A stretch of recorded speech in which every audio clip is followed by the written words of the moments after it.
Well, protests against the war in Gaza have been taking centre stage at college campuses across the US. Let's have a look now at some live pictures. This is the scene right now at the University of Southern California in Los Angeles, where police have begun arresting protesters on campus.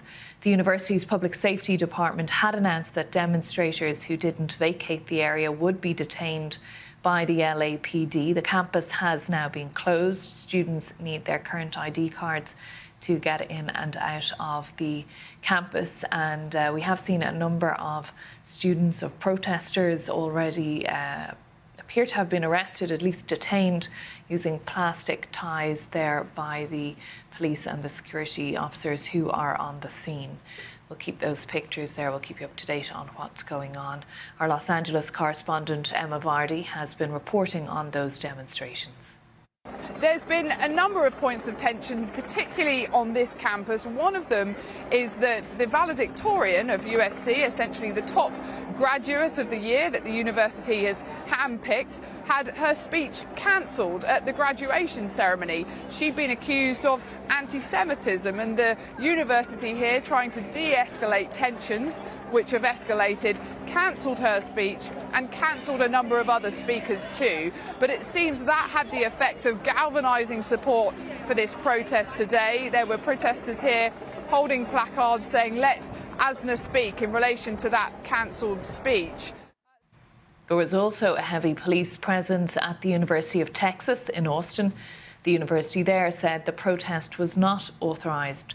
And pro-Palestinian and anti-war protesters at Columbia University in New York sparked demonstrations at several other universities this past week, reviving a debate about free speech and the right to protest.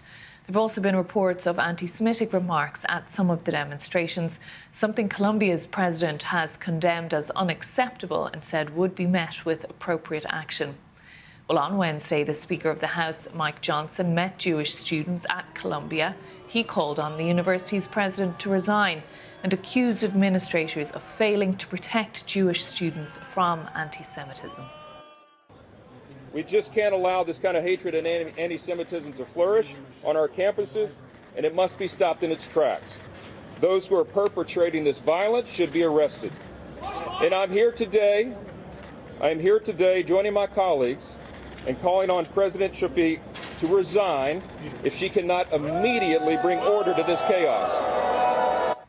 Well, the BBC's Bernd de Boezman is at Columbia University where he's been looking into those claims of anti-Semitism. I've spoken to some of those Jewish students, and some of them did tell me that they have experienced anti-Semitism here on campus. One young man told me he was assaulted. Others tell me they're fearful of wearing the yarmulke around campus.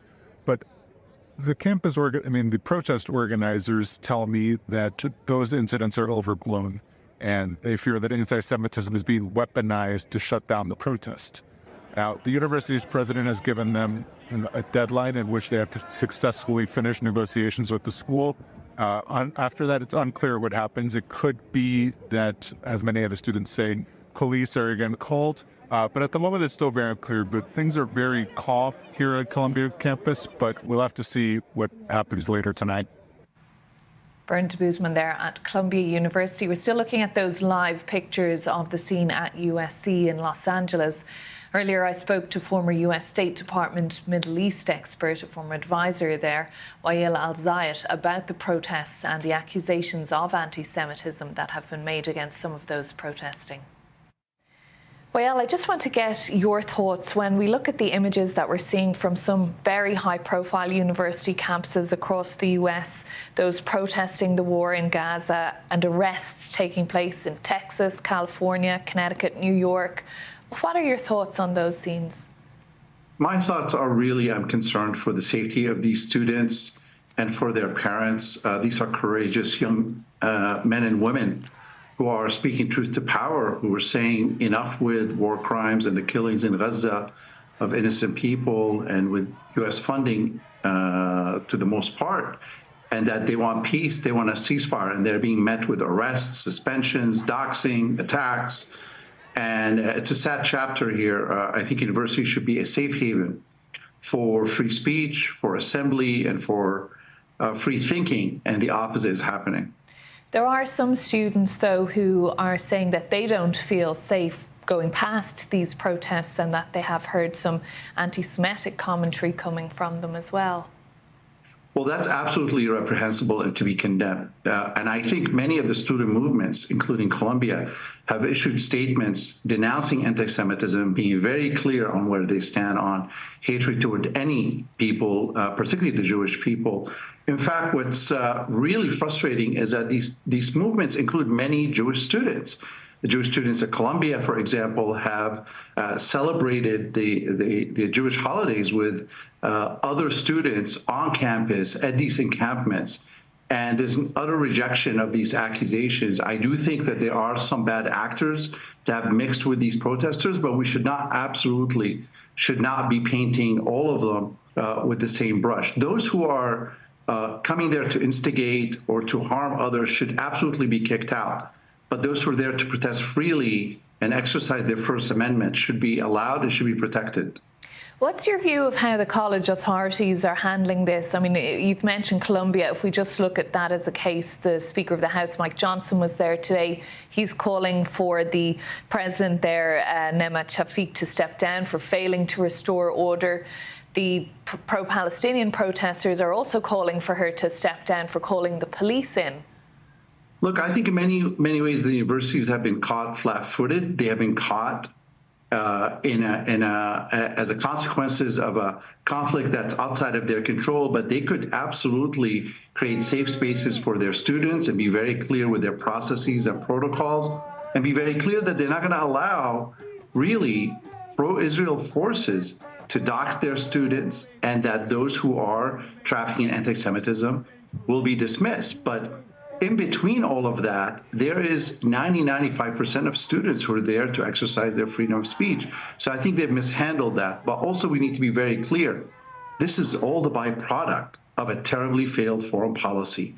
Those of us who have warned about prolonging the war in Gaza and the absence of a ceasefire said that not only are you going to see ramifications abroad with regional escalation, as we've seen between Israel and Iran, it's going to affect us here at home. It's affecting our political space. It's empowering white supremacy and perhaps even Donald Trump. And it's now fracturing our universities. The answer to all of this is a ceasefire in Gaza.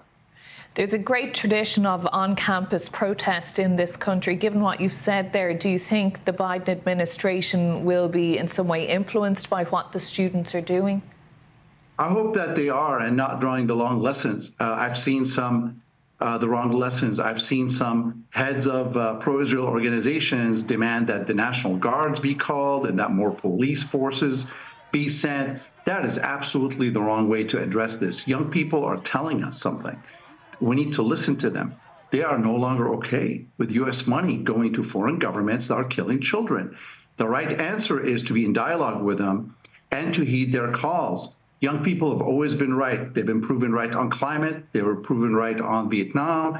They're going to be proven right on Palestine. The occupation must end, and we need a ceasefire now.